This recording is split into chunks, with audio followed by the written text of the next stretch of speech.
Hello and welcome to ASEAN in Focus. I'm Kaloy Tabunda of the New Era University ASEAN Studies Center and the Center for International Linkages. Today we are honored to have with us as guest one of the staunch advocates of healthcare globalization, also known as medical tourism, Ms. Jocelyn Joyce, SOCAW alumno, who in recent years has been advocating the ASEAN community integration for healthcare, trade, services, and promoting international standards in healthcare towards patient safety and excellent quality healthcare for the Philippines. Ms. SOCAW alumna or Joyce here has led various initiatives in the Philippines and internationally by partnering with the government and private sectors in the development and promotion of the country as a global healthcare destination and in the capability and capacity building of the country's healthcare organizations towards global competitiveness since 2004. She is the founder president of HealthCore, the Center for Global Healthcare Management, Quality Accreditation and Medical Tourism Services in the Philippines. Welcome to the program, Ms. Joyce. Good afternoon, Professor Kaloy. It's so Okay. nice to see you once again. Actually, thank you for guesting me here. Joyce and I were together. We were part of the business delegation, the company, the President Rodrigo Duterte, when he visited India last month. Okay. Yes. And you were representing the healthcare sector. The healthcare sector. Yes. Okay. Our topic today is, of course, medical tourism. What is medical tourism? And how is it different from other forms of tourism? Yeah, they often ask me, what is medical tourism? It's actually a new form of tourism. As you know, Kaloy, we have several forms of tourism. You have diving, you have adventure, you have now farm tourism. Medical tourism is, simply put, people travel for healthcare, to seek care or treatment from another country.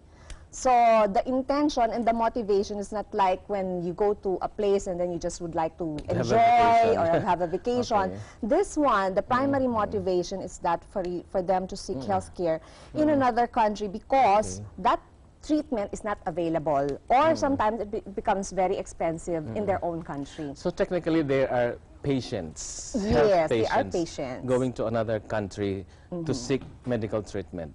Yes, Okay. correct.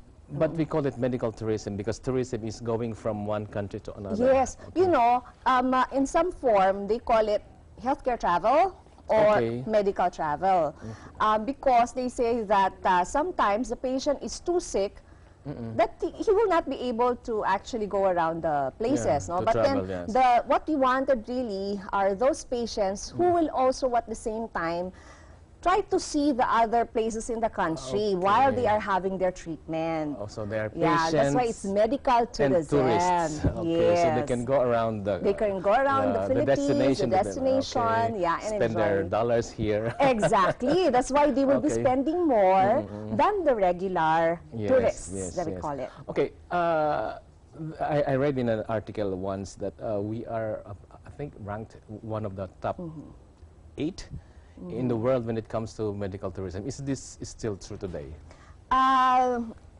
Sadly, Kaloy, the numbers are not really official. Okay. In the case of the Philippines. Although in other countries, they were able to organize themselves already such that the government themselves are the ones monitoring the foreign patients. So they are able to come up with the official statistics. Okay. Unfortunately, in the Philippines, these are just estimates because we really don't have that agency that specifically caters to these medical travelers. So yes, for a time, we were said to be one of the top 10 destinations, especially in the ASEAN region, when we started it in 2006. 2006, so just about That's the time that we 12 years ago. launched it, yeah. Okay, so medical tourism was launched only in 2006 here in the Philippines. Yes. But this practice has been going on in many other countries before? Well, we have seen the rise of medical tourism or health tourism during this era when it was started by one country. That was Thailand. Oh, okay. Which is Bangkok, through Bangkok, which is through one hospital that time. Why? Because at that time, there was a financial crisis. So this huge hospital didn't have the patients. Okay. So what they did was, they started marketing to the foreign patients so that they will have patients. So that's when it all started. But then, it was known to be an industry that has been there even hundreds of years ago. You know, yung pag nagpapaspa, and they go for spa treatments in Switzerland or, you know, in some places. So that's medical tourism. That's already health tourism or wellness tourism. Okay. So at least we were ranked before as one of the top destinations. So how is the Philippines now as a destination for medical tourism? We're still known to be an emerging country. Emerging. Yeah, we're an emerging country. Why is that? Because we still have everything that it takes.